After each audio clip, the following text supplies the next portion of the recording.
Hello everyone, in this video I'll show you how to upload the source code from the PLC back to your computer. In the previous videos we downloaded the source code to the controller, sending a copy of the application from the controller to the PLC. Now we are going to do the opposite.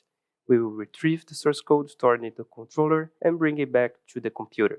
First, to do that, go to the File tab, then Source Upload, then select your desired PLC. As you can see on the bottom of the screen, it's transferring the archive file.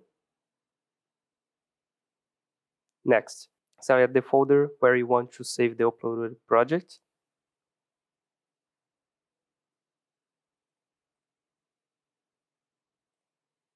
Okay, then click Extract.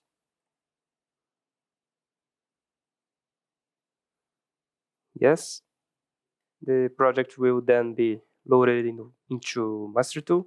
And here we have the project that was uploaded from the PLC. As you can see, the uploaded project contains all of our logic, as well all of the variables that we declared in the application. And this allows you to fully recover the project from the controller, making it possible to continue maintenance or develop even if the original project file on the computer is no longer available. That's it for this video, and I see you on the next one.